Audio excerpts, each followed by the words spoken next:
Hello everyone, welcome to my foundation classes. जैसे कि आप सबको पता है कि अभी चल रहा है आपका फिजिक्स के इम्पोर्टेंट क्वेश्चंस की सीरीज, जो सभी हैं प्रीवियस ईयर्स के क्वेश्चंस। यानी ये प्रीवियस ईयर्स के क्वेश्चंस एसएससी, रेलवे, यूपीएससी और जो भी पीसीएस एग्ज़ाम है उससे सेलेक्टेड क्वेश्चंस हैं, जो आपके आने वाले किसी भी एग्ज़ाम के लिए बहुत हेल्पफुल हैं। और इसमें सिर्फ सेलेक्टेड क्वेश्चंस लिए गए हैं ताकि आपका पूरा रिवीजन हो जाए और आपको कुछ अच्छे क्वेश्चंस मिल जाएं। इसमें अभी हम लोग करने जा रहे हैं ऑप्टिक्स में 200 के अप्रॉक्स क्वेश्चंस हैं। 200 या 170 के आसपास क्वेश्चन होगा, मुझे एक्चुअली क्वेश्चन का नंबर याद नहीं है, लेकिन अप्रॉक्स 170 के आसपास क्वेश्चंस तो जरूर होंगे। तो आज से हम लोग इसको स्टार्ट करेंगे। चलिए स्टार्ट करते हैं आज का सेशन। तो आज का पहला क्वेश्चन है कि किस रंग का तरंगदैर्घ्य कम होता है। तो जो भी आपके ऑप्शंस हैं इसमें से किसका तरंगदैर्घ्य यानी वेवलेंथ सबसे कम होता है। ये आपका बैगनी कलर, आप सब जानते हो, बैगनी का तरंगदैर्घ्य यानी वेवलेंथ सबसे कम होता है। और सबसे ज्यादा वेवलेंथ किसका होता है? ये होता है आपका रेड कलर का। सभी रंगों को सोख लेने और किसी को भी परावर्तित न करने वाली वस्तु दिखाई देती है। अगर वैसा कोई कलर है जो सभी रंगों को सोख लेता है और कोई भी कलर रिफ्लेक्ट नहीं करता है, तो वैसा कलर क्या दिखाई देगा? कौन सा कलर दिखाई देगा? यह है काला। ठीक है। अगला क्वेश्चन है, श्वेत प्रकाश का विभिन्न रंगों में विभाजित होना क्या कहलाता है? तो श्वेत प्रकाश, व्हाइट लाइट, ये अलग अलग रंगों में जो स्प्लिट हो जाता है इसको क्या कहा जाता है? इसको कहा जाता है विक्षेपण या डिस्पर्सन। ठीक है। और ये डिस्पर्स होकर क्या बनाता है? आपका स्पेक्ट्रम बनाता है। अगला क्वेश्चन है कि किरणों के लंबवत रखे प्रति इकाई क्षेत्रफल प्रति सेकंड पर आपतित प्रकाश की मात्रा को क्या कहा जाता है? अच्छा क्वेश्चन है। क्या बोला जा रहा है? आपका ये डेफिनेशन दिया हुआ है, आपको ये याद रखना है। ठीक है। क्या बोल रहा है कि किरणों के लंबवत रखे प्रति इकाई क्षेत्रफल प्रति सेकंड पर आपतित प्रकाश की मात्रा को क्या कहा जाता है? इसको कहा जाता है कैंडल पावर। क्या कहा जाता है? Candle power. तो इसको आप याद रखना। अगला क्वेश्चन है कि एक अवतल दर्पण की नाभिक दूरी निर्भर करती है। ये नाभिक दूरी क्या हुआ? ये हुआ फोकल लेंथ। तो एक अवतल दर्पण यानी कॉनकेव मिरर, अवतल दर्पण क्या हुआ? कॉनकेव मिरर, इसका फोकल लेंथ जो है वह किस पर निर्भर करता है? तो ये निर्भर करता है दर्पण की वक्रता त्रिज्या पर। किस पर निर्भर करता है? दर्पण की वक्रता त्रिज्या पर। यानी वक्रता त्रिज्या क्या हुआ? ये हुआ सेंटर ऑफ कर्वेचर। ठीक है। सेंटर ऑफ कर्वेचर पर डिपेंड करता है उसका फोकल लेंथ। अगला क्वेश्चन है कि श्वेत प्रकाश का घटकों में विभाजन किस कारण से होता है? तो व्हाइट लाइट जो डिस्पर्स हो जाता है अलग अलग कलर्स में, इसको क्या कहते हैं? इसको कहते हैं परिक्षेपण। जो अभी आपने विक्षेपण ऊपर देखा था उसी का दूसरा वर्ड है परिक्षेपण या डिस्पर्सन। ठीक है। अलग अलग वर्ड्स यूज किए जाते हैं, आपको उसका ध्यान रखना है। अगला क्वेश्चन है, स्नेल का नियम संबंधित है। तो स्नेल का नियम यानी स्नेल्स लॉ किससे संबंधित है? ये संबंधित है प्रकाश के अपवर्तन से। किससे संबंधित है? प्रकाश के अपवर्तन यानी रिफ्रैक्शन से। ठीक है।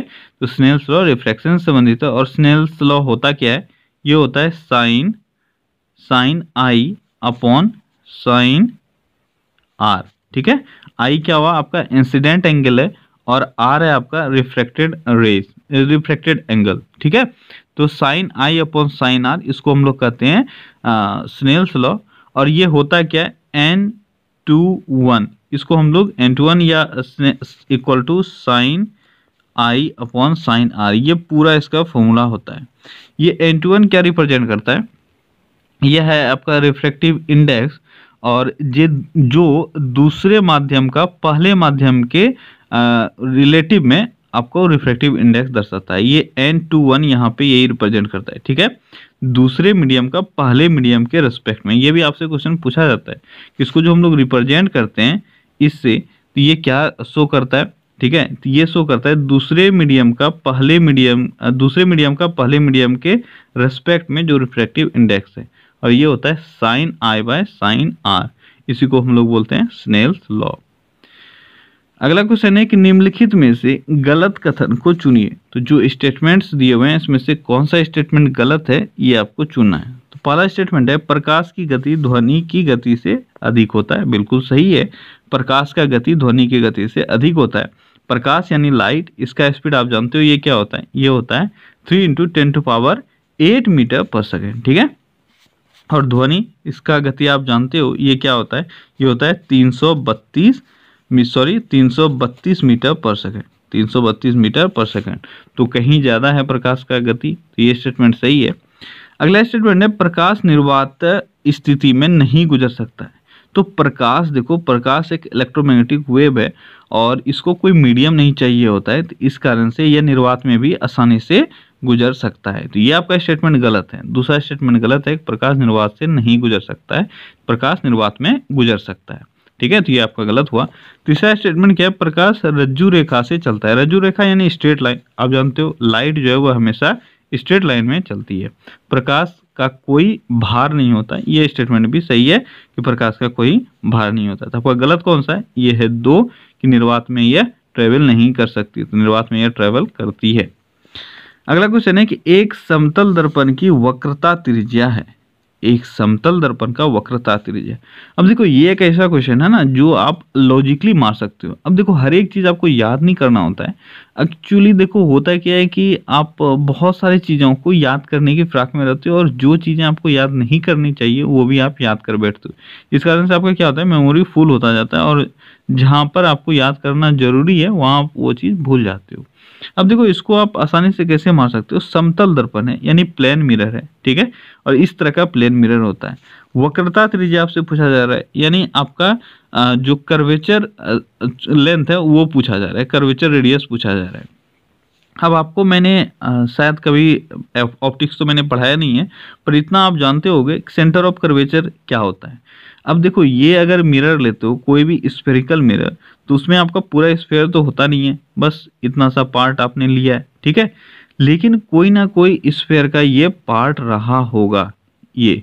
अब इसका जो सेंटर होता है ये होता है सेंटर ऑफ कर्वेचर, और ये यहाँ से यहाँ तक का रेडियस ये कहलाता है आपका कर्वेचर का रेडियस, ठीक है, यानी वक्रता त्रिज्या यही कहलाता है। अब देखो अगर प्लेन मिरर का बात करें तो प्लेन मिरर तो एक स्ट्रेट लाइन टाइप से है, ठीक है, और इसका कोई सर्कुलर शेप है नहीं। इसका मतलब क्या हुआ कि ये कोई सर्कल नहीं बना रहा है, और अगर सर्कल बना भी रहा है तो इतना बड़ा सर्कल बनेगा, इतना बड़ा सर्कल बनेगा कि पूरा अनंत इसमें समा जाएगा। इसका सेंटर ऑफ इसका वक्रता त्रिज्या क्या हो जाएगा, ये हो जाएगा अनंत, ठीक है। बहुत अच्छा क्वेश्चन है, ऐसे क्वेश्चन को आप आसानी से समझ के मार सकते हो, आपको याद रखने की जरूरत नहीं है। अगला क्वेश्चन है कि श्वेत प्रकाश को नली में कैसे पैदा किया जाता है। श्वेत प्रकाश यानी व्हाइट लाइट, इसको किसी भी ट्यूब में आपको पैदा करना है तो कैसे आप पैदा करोगे, तो ये करोगे तंतु को गर्म करके यानी फिलामेंट को गर्म करके आप श्वेत प्रकाश व्हाइट लाइट प्रोड्यूस कर सकते हो किसी भी ट्यूब में। अगला क्वेश्चन है कि प्रकाश में 7 रंग होते हैं, रंगों को अलग करने का क्या तरीका है। प्रकाश में 7 रंग होता है, आप सबको पता है। आप इसको किस तरह से अलग कर सकते हो, तो आप आसानी से एक प्रिज्म को यूज करके इसको अलग कर सकते हो। अगला क्वेश्चन है कि आकाश का नीला रंग निम्नलिखित में से किसके कारण होता है। आकाश आपको नीला दिखता है, ये किस कारण से दिखता है, तो यह दिखता है परिकिरणन के कारण। किसके कारण, परिकिरणन के कारण या स्कैटरिंग के कारण आपको आकाश नीला रंग दिखाई देता है। अगला क्वेश्चन है निम्नलिखित में से कौन सी आंखों से नहीं देखी जा सकती है। आप आंख से किसको नहीं देख सकते हो, तो देखो पहला पराबैंगनी किरण यानी यूवी रेस, दूसरा है गामा किरण, इसके बाद है अवरक्त किरण, इसके बाद है उपयुक्त सभी। तो आपका सही आंसर है उपयुक्त सभी। जो भी ये इलेक्ट्रोमैग्नेटिक वेव्स हैं इन सब को आप नंगे आंखों से नहीं देख सकते हो, ठीक है, इस कारण से आपका आंसर हो जाएगा उपयुक्त सभी। अगला क्वेश्चन है कि प्रकाश के अपवर्तन का निम्नलिखित में से कौन सा कारण उत्तरदायी है। तो प्रकाश के अपवर्तन यानी रिफ्रैक्शन के लिए कौन सा कारण उत्तरदायी है, तो यह है माध्यम का आपतन का कोण, ठीक है। आपतन का कोण यानी आपका जो इंसिडेंट एंगल है सब उसी पर डिपेंड करता है। अगर ये स्ट्रेट लाइन में अगर पढ़े तो ये स्ट्रेट लाइन से निकल जाएगा, इस पर कोई फर्क नहीं पड़ेगा। लेकिन अगर एक मीडियम से दूसरे मीडियम में एंटर कर रहा है और इसका कुछ इंसिडेंट एंगल है, ठीक है, और ये एक दूसरे मीडियम में एंटर कर रहा है, तो ये क्या होगा, ये थोड़ा सा बेंड हो जाता है। इसी कारण से आपको जो रिफ्रैक्शन का जो प्रोसेस है वो दिखाई देता है। इस कारण से क्या हो गया, ये हो गया आपतन का कोण। आपका सही आंसर है तीसरा। अगला क्वेश्चन है कि प्रकाश तरंगे हैं, तो प्रकाश तरंगे कैसी तरंगे होती है? तो अभी मैंने आपको इससे पहले वाले क्वेश्चन में बताया था कि यह विद्युत चुंबकीय तरंग है, यानी इलेक्ट्रोमैग्नेटिक वेव है, एक तरह का प्रकाश तरंग। ठीक है, तो आपके जो इलेक्ट्रोमैग्नेटिक वेव्स के प्रॉपर्टी होते हैं वो प्रकाश तरंगों को भली भांति फॉलो करता है, और आपको इस तरह का क्वेश्चन भी पूछा जा सकता है कि निम्न में से कौन सा तरंग इलेक्ट्रोमैग्नेटिक वेव है? वहां पर आपको लगेगा प्रकाश नहीं है, लेकिन प्रकाश है। अगला क्वेश्चन है आपका कि बीम के किसी पॉइंट पर बेंडिंग स्ट्रेस तीव्रता समानुपाती होता है। क्या बोला जा रहा है कि बीम के किसी पॉइंट पर बेंडिंग स्ट्रेस तीव्रता समानुपाती होता है। किसके समानुपाती होता है? ये होता है उसके नेचुरल एक्सिस से दूरी पर। ठीक है, अच्छा क्वेश्चन है, इसको आप याद रखो कि बीम के किसी पॉइंट पर बेंडिंग स्ट्रेस तीव्रता किसके समानुपाती होता है? ये होता है नेचुरल एक्सिस से दूरी के समानुपाती। अगला क्वेश्चन है कि शीशे के पात्र में एकत्रित जल में वायु के लघु बुलबुले के रजत चमक के साथ चमकने का कारण क्या है? क्या बोला जा रहा है कि शीशे का कोई बॉल है, ठीक है, उसमें आप देखते हो कि अगर जल का बुलबुला आ रहा है तो वो बुलबुला सिल्वर कलर का दिखता है और वह चमकता है। तो उसका कारण क्या है? उसका कारण है उसका टोटल इंटरनल रिफ्लेक्शन, यानी पूर्ण आंतरिक परावर्तन। क्या कारण है उसका? पूर्ण आंतरिक परावर्तन। अगला क्वेश्चन है कि संक्रमण आयन किसमें प्रकाश को अवशोषित कर लेते हैं? संक्रमण आयन, अच्छा ये जो संक्रमण आयन है ये आपका ट्रांजिशन मेटल का बात कर रहा है। ठीक है, तो ट्रांजिशन मेटल में से बोला ये जा रहा है कि प्रकाश को अवशोषित कर लेते हैं किस चीज में? जो भी आपके ऑप्शन हैं, तो यह है दृश्य किरण में, यानी आपका जो विजिबल लाइट है, ठीक है, उसमें आपका जो ट्रांजिशन मेटल है वह प्रकाश को अवशोषित कर लेते हैं। अगला क्वेश्चन है कि नीचे दिए गए पदार्थों में किसका अपवर्तनांक सबसे अधिक है? अपवर्तनांक यानी रिफ्रैक्टिव इंडेक्स, तो रिफ्रैक्टिव इंडेक्स किसका सबसे अधिक है? तो यहाँ पर आपके ऑप्शन के हिसाब से हो जाएगा नीलम। क्या हो जाएगा? नीलम। कुछ चीज है उसका रिफ्रैक्टिव इंडेक्स आपसे बार बार एग्जाम में पूछा जाता है, तो वो आप एक जगह नोट डाउन कर लो, शायद आपको फिर दोबारा अभी एग्जाम से पहले आपको इसको रिवीजन करना पड़े, इसलिए आप इसको नोट डाउन कर लो। सबसे पहले आप लिखो डायमंड। ठीक है, डायमंड का रिफ्रैक्टिव इंडेक्स सबसे ज्यादा होता है और ये होता है 2.42। क्या होता है? 2.42। आप इसको नोट डाउन कर लो, या मैं अभी लिख दे रहा हूं, आप इसका स्क्रीनशॉट भी लेकर रख सकते हो। हीरा के बाद आता है आपका, सॉरी डायमंड हो गया आपका हीरा, इसके बाद आता है आपका नीलम। क्या होता है? नीलम। ठीक है, नीलम। अच्छा मैं हिंदी में ही लिख देता हूँ सारा नाम, उसके बाद कहीं कहीं आपको प्रॉब्लम हो सकता है। सबसे पहला आपका है हीरा, आप इसको हिंदी में ही नोट डाउन कर लेना। हीरा इसका होता है 2.42। दूसरा है आपका नीलम। ठीक है, दूसरा है नीलम, नीलम का होता है 1.77। तो आपके जो भी क्वेश्चन थे उसमें क्या पूछा जा रहा था, किसका सबसे अधिक है? तो वहां पर जो सारे ऑप्शन थे उसमें से नीलम का ही सबसे अधिक था। इसके बाद आपका रूबी। क्या है? रूबी, इसको मानिक भी बोलते हैं। ठीक है, इसका होता है 1.71। और इसके बाद है आपका फ्लिंट कांच। क्या है? फ्लिंट कांच। तो फ्लिंट कांच का कितना होता है? ये होता है आपका 1.65। फ्लिंट कांच का कितना होता है? 1.65। और इसके बाद है क्राउन कांच, क्राउन ग्लास। तो क्राउन ग्लास का कितना होता है? इसका 1.52 होता है। ठीक है, तो आप इसको इतना सा नोट डाउन कर लो। ठीक है, मैंने यहाँ पे शॉर्ट में मैं इसलिए लिखने का कोशिश करता हूँ क्योंकि आपको पता है कि मैं उंगली से लिखता हूँ, तो इसलिए लिखने में थोड़ा प्रॉब्लम हो जाता है। तो आप कोई बात नहीं, आप इसको नोट डाउन कर लो कॉपी में। हीरे का कितना होता है? ये रिफ्रैक्टिव इंडेक्स ये होता है 2.42। और फिर आपका नीलम है, तो नीलम का कितना होता है? ये 1.77 होता है। फिर आपका रूबी है, रूबी का 1.71 होता है। फ्लिंट कांच है, इसका 1.65 होता है। और क्राउन कांच है, इसका 1.52 होता है। तो आपसे एग्जाम में पूछे जा सकते हैं कि किसका सबसे ज्यादा होता है, या आपको किसी का एक, इसमें से किसी एक का रिफ्रैक्टिव इंडेक्स पूछा भी जा सकता है। तो आप इसको नोट डाउन कर लो और याद कर लोगे तो अच्छा रहेगा। अगला क्वेश्चन है आपका कि स्वच्छ आकाश में तारे टिमटिमाते देखे जा सकते हैं, इनके टिमटिमाने का कारण क्या होता है? तो टिमटिमाने का कारण क्या होता है? ये देखो, जब हम लोग पिछली बार फिजिक्स क्वेश्चन का सीरीज हम लोग कर रहे थे तो उस वक्त भी ऐसे क्वेश्चंस बहुत बार आए हुए थे। तो तारे के टिमटिमाने का कारण क्या होता है? तो ये कारण होता है प्रकाश का अपवर्तनांक। आप जानते हो कि आप जहां रह रहे हो ये है पृथ्वी का सरफेस और आपके ऊपर है एक एटमॉस्फेयर, ठीक है, और तारे होते हैं यहाँ। तो यहाँ से जब तारे से रोशनी निकलती है, ठीक है, और ये आप तक पहुंचती है, तो ये क्या होता है, बीच में बहुत सारा मीडियम पड़ता है, एटमॉस्फेयर का बहुत सारा लेयर है। इस लेयर में ये क्या होता है कि ये रिफ्रैक्ट, बार बार रिफ्रैक्ट होता है, ठीक है।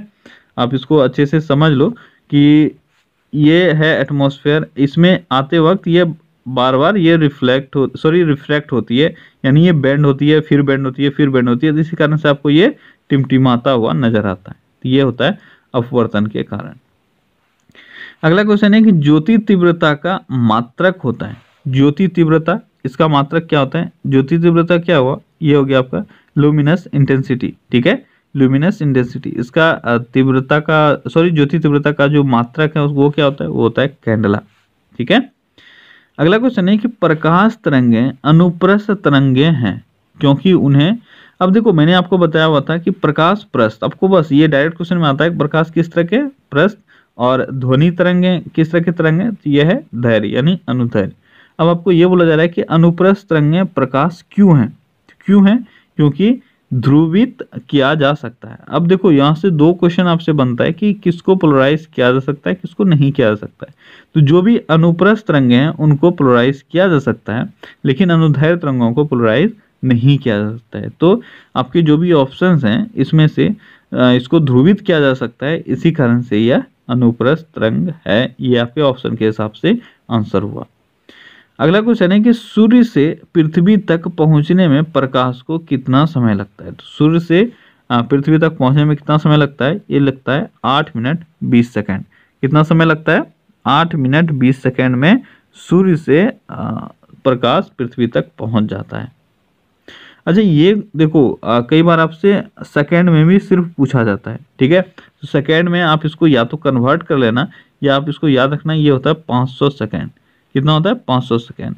ऐसे आप इसको मल्टीप्लाई करो 60 से, क्या हो जाएगा? ये हो जाएगा आपका 480 और प्लस 20, तो 500 सेकंड। तो आप इसको याद भी रख सकते हो और आप कन्वर्ट भी कर सकते हो। अगला क्वेश्चन है कि प्रकाशिक पावर है, तो प्रकाशिक पावर क्या होता है? तो प्रकाशिक पावर है प्रकाश तीव्रता प्रति वर्ग सेंटीमीटर, ठीक है। प्रकाशिक पावर क्या होता है? ये होता है प्रकाश तीव्रता प्रति वर्ग सेंटीमीटर। अगला क्वेश्चन है कि लेंस की शक्ति निम्नलिखित में से किससे व्यक्त की जाती है? लेंस का शक्ति किस में मापते हैं हम लोग? ये मापते हैं डायोप्टर में। अगला क्वेश्चन है कि साबुन के पतले झाग में चमकदार रंगों का बनना किस परिघटना का परिणाम है?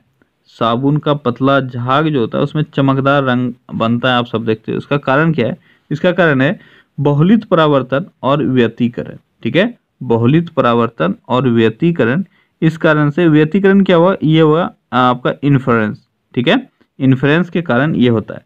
और बहुलित परावर्तन एक यहाँ पे एक प्रोसेस ये भी है कि बहुलित परावर्तन मतलब बहुत बार इसमें अंदर रिफ्लेक्शन होता है और इसका इन्फ्रेंस के कारण ही आपको वह चमकदार नजर आता है।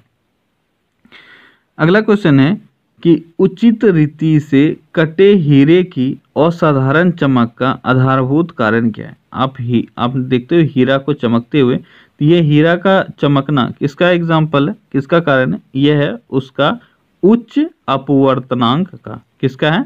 उसका अति उच्च अपवर्तन सूचकांक होता है। इस कारण से अपवर्तन सूचकांक या अपवर्तनांक आपको दिया रह सकता है, ठीक है। हाई रिफ्रैक्टिव इंडेक्स के कारण ही आपका जो हीरा है वह चमकता है। दूसरा आपको ऑप्शन में क्या रह सकता है? ये रहेगा total internal reflection. Total internal reflection के कारण ही आपको हीरे चमकते हुए नजर आते हैं। तो ये दो ऑप्शन आपको मिल सकता है। अगला क्वेश्चन है कि किसी अपारदर्शी वस्तु का रंग उस रंग के कारण होता है जिससे वह क्या करता है? कोई भी अपारदर्शी वस्तु है वो आपको किसी ना किसी कलर का दिखता है। तो ये कलर कहाँ से दिखता है? जिस कलर को वह रिफ्लेक्ट कर देता है, ठीक है। मान लो 7 कलर आ रहा है यहाँ पर और इसमें से इसने ब्लू को रिफ्लेक्ट किया, तो ये जो वस्तु है ये आपको किस कलर का दिखेगा? ये दिखेगा ब्लू कलर का। तो जिस कलर को वह परावर्तित कर देता है यानी रिफ्लेक्ट कर देता है उसी कलर का वो वस्तु आपको नजर आता है। अगला क्वेश्चन है प्रकाश की गति न्यूनतम होगी जब यह गुजरता है। तो प्रकाश की गति न्यूनतम कब होगी? जब यह गुजरता है किससे? जो भी आपके ऑप्शन है इसमें से कांच से होकर जब यह गुजरेगा तो प्रकाश की गति न्यूनतम होगी, और सबसे अधिकतम किस में होगा, जब यह निर्वात से होकर गुजरेगी तो। अगला क्वेश्चन है कि पानी में हवा का बुलबुला वैसे ही काम करेगा जैसे करता है। तो पानी में हवा का बुलबुला किस तरह से काम करता है, तो पानी में हवा का बुलबुला अवतल लेंस की भांति काम करता है। कैसा काम करता है, अवतल लेंस की भांति। अगला क्वेश्चन है आपका कि निम्नलिखित कथनों पर ध्यान दीजिए और विचार कीजिए कि पृथ्वी और सूर्य के बीचों बीच स्थित अंतरिक्ष यान में बैठे व्यक्ति को दिखाई पड़ेगा। क्या बोला जा रहा है, इधर है सूर्य और इधर है पृथ्वी, और इसके बीच में एक स्पेसशिप है, इसमें कोई इंसान बैठा हुआ है। तो इसको दिखाई पड़ेगा आकाश का स्याह काला है, सॉरी आकाश स्याह काला है, यानी आकाश प्योर जो ब्लैक है वैसा है, वैसा उसको दिखाई देगा। अंतरिक्ष में कोई इंसान रहता है तो उसको आकाश काला ही दिखाई देता है, तो ये सही है आपका। अगला है कि तारा टिमटिमाते नहीं है। तो मैंने अभी आपको बताया कि आप यहाँ पर हो और तारा यहाँ पर है, ये जब हमारे एटमॉस्फेयर में इंटर करता है तब इसमें एटमॉस्फेयर के लेयर में रिफ्रैक्शन होता है और उसके कारण से यह टिमटिमाता हुआ नजर आता है। अब कोई इंसान अगर यहाँ बैठा हुआ है तो उसको तारा टिमटिमाता हुआ नजर नहीं आएगा। तो ये स्टेटमेंट भी सही है। तीसरा स्टेटमेंट है कि अंतरिक्ष यान के बाहर का ताप पृथ्वी तल के ताप से कहीं अधिक है। ठीक है, अंतरिक्ष यान के बाहर का ताप पृथ्वी तल के ताप से अधिक है, हो सकता है क्योंकि यह पृथ्वी और सूर्य के बीच में स्थित है। इस कारण से ये जितना सूर्य के पास जाएगा उसका टेम्परेचर उतना बढ़ता जाएगा, इस कारण से ये टेम्परेचर अधिक हो सकता है। तो आपका जो इसमें सही आंसर हो गया वो हो गया उपर्युक्त सभी, यानी 1, 2 और 3, ये तीनों स्टेटमेंट सही है। अगला क्वेश्चन है आपका, निम्नलिखित कथनों पर विचार कीजिए। जो 2 स्टेटमेंट आपको दिया हुआ है इस दोनों के बारे में आपको सोचना है। पहला स्टेटमेंट क्या है कि यदि कोई व्यक्ति पानी भरी बाल्टी में पड़े एक सिक्के को देखता है तो उसे सिक्का अपने वास्तव स्थल से अपेक्षाकृत निकट लगेगा। तो ये होता है, आप जानते हो इसको, कि ये एक बकेट है और इसमें मान लो पानी भरा हुआ है और अगर एक सिक्का यहाँ पर रखा हुआ है, ठीक है, तो अगर कोई ऊपर से इंसान देखता है तो उसको सिक्का यहाँ पर दिखता है। ठीक है, और ये किस कारण से होता है, ये होता है रिफ्रैक्शन के कारण। तो ये स्टेटमेंट आपका सही है। अगला है कि यदि जल के अंदर कोई व्यक्ति जल तल से ऊपर एक सिक्के को देखता है तो सिक्का अपने वास्तविक स्थल से अपेक्षाकृत अधिक ऊंचाई पर लगेगा। ये भी सही है कि अगर मान लो कोई इंसान जल के अंदर है, ठीक है, और सिक्का ऊपर है तो वह उसको थोड़ा सा दूर प्रतीत होगा। ठीक है, ये स्टेटमेंट भी सही है। तो आपका दोनों स्टेटमेंट सही है, तो आपका आंसर हो जाएगा 1 और 2 दोनों। ठीक है, तो ये सारे अच्छे क्वेश्चंस हैं और सब देखो ये आईएएस के एग्जाम के कोई सवाल है, तो ये आपको थोड़ा सा लेंदी तो होगा ही। अगला क्वेश्चन है कि पेट अथवा शरीर के अन्य आंतरिक अंगों के अन्वेषण के लिए प्रयुक्त तकनीक एंडोस्कोपी आधारित है। एंडोस्कोपी ये तो बहुत सारे एग्जाम में पूछा गया है। तो एंडोस्कोप यह किस प्रॉपर्टी पर काम करता है, ये करता है पूर्ण आंतरिक परावर्तन पर। किस पर करता है, पूर्ण आंतरिक परावर्तन यानी टोटल इंटरनल रिफ्लेक्शन पर एंडोस्कोप काम करता है। अगला क्वेश्चन है कि एक टीवी सेट को चलाने के लिए निम्नलिखित में से किस एक को टीवी रिमोट नियंत्रण इकाई द्वारा प्रयोग किया जाता है। यानी टीवी का रिमोट चलाने के लिए आप लोग किसका यूज करते हो, ये यूज करते हैं हम लोग रेडियो तरंगों का। किसका यूज करते हैं, रेडियो तरंगों का।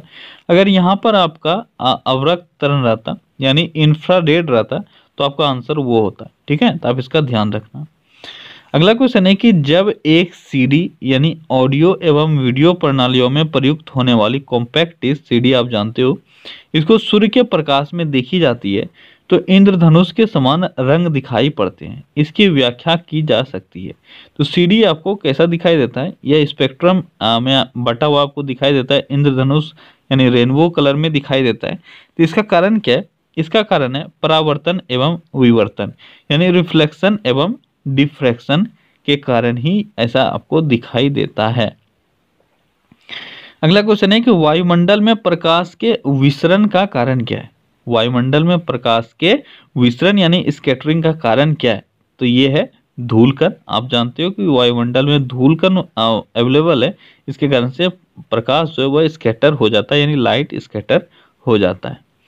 अगला है कि कार में दृश्यावलोकन के लिए किस प्रकार के शीशे का प्रयोग किया जाता है। सिंपल सा क्वेश्चन है कि कार में जो पीछे का देखने वाला शीशा होता है वो कैसा शीशा होता है, वो होता है आपका उत्तल दर्पण। कैसा होता है? उत्तल दर्पण, ताकि आप आसानी से पीछे का दृश्य देख सकते हो।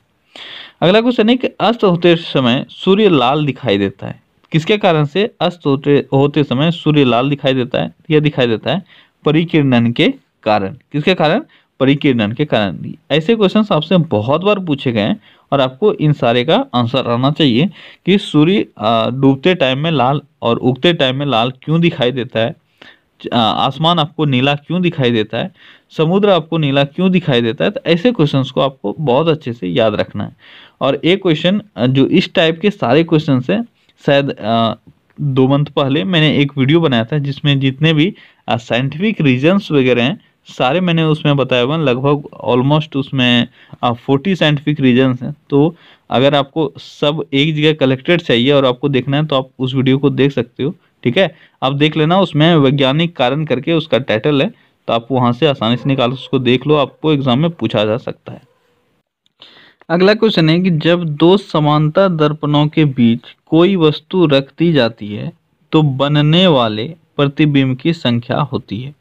क्या बोला जा रहा है? 2 पैरेलल मिरर है, इसके बीच में आप कोई वस्तु रखते हो तो कितने इमेजेस बनेंगे? तो ये है अनंत।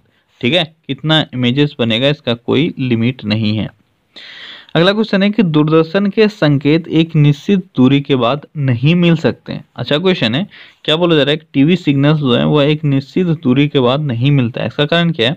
इसका कारण है पृथ्वी की सतह का वक्राकार होना। ठीक है, ये जो कर्व्ड सरफेस है पृथ्वी का, इसके कारण से आपको सिग्नल जो है टीवी का वह एक लिमिटेड डिस्टेंस में ही मिल पाता है।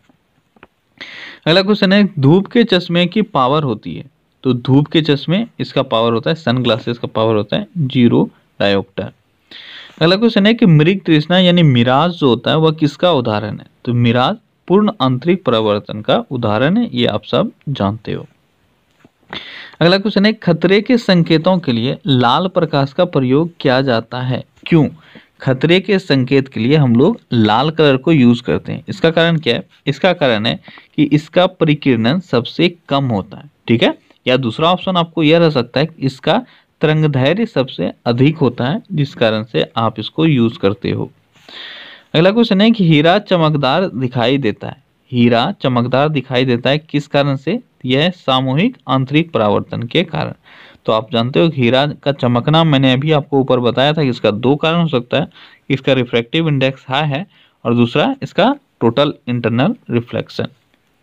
अगला क्वेश्चन है कि टेलीविजन के दूरस्थ नियंत्रण में किस प्रकार की प्रकाश तरंगों का उपयोग होता है? दूरस्थ नियंत्रण क्या हुआ? ये हुआ आपका रिमोट। ठीक है, तो रिमोट में कौन सा रेस हम लोग यूज करते हैं? ये करते हैं अवरक्त किरण यानी इंफ्रारेड। ये अभी मैंने आपको बताया था थोड़ा देर पहले।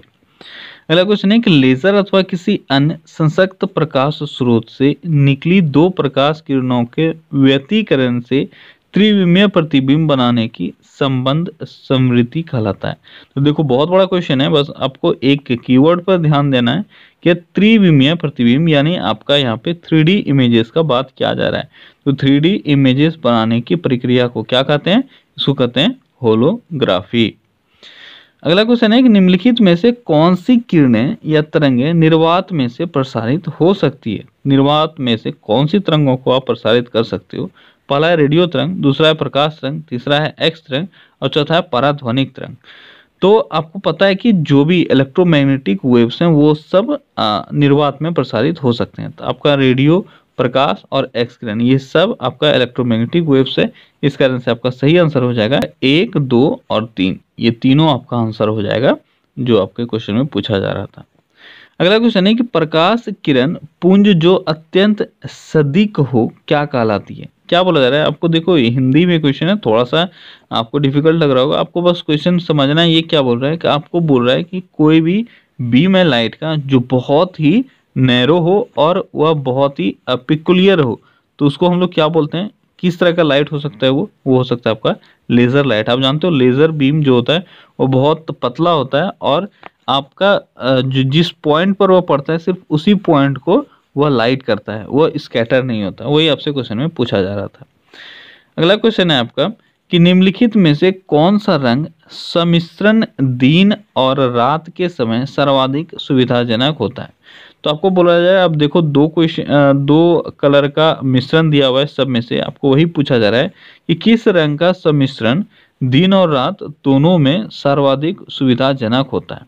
तो ये आपका लाल और हरा, लाल और हरा रंग का मिश्रण आपको येलो कलर देता है, ठीक है। रेड और ग्रीन आपको येलो देता है, जो आपके आंख के लिए बहुत ही सुविधाजनक होता है। अब यहाँ से दो क्वेश्चन आपको याद रखना है, देखना है। इसमें आपको एक क्वेश्चन पूछा जाता है कि लाल कलर के गुलाब फूल को आप हरा लाइट में देखोगे तो आपको किस तरह का दिखेगा। तो लाल कलर का गुलाब फूल है, इसको हरा लाइट में आप देख रहे हो तो ये आपको ब्लैक नजर आएगा। कैसा नजर आएगा? ब्लैक। लेकिन लाल कलर यानी red colour plus green colour आप मिलाते हो तो ये कैसा बनता है? ये बनता है येलो। अब दो चीज यहाँ से ध्यान रखना है इसका। अगला क्वेश्चन है कि भिन्न भिन्न तारों के भिन्न भिन्न रंग निम्नलिखित में से किसकी विविधता के कारण होते हैं। तो आपको पता है कि तारों का कलर अलग अलग होता है उसके टेम्परेचर के कारण, यानी तापमान के कारण।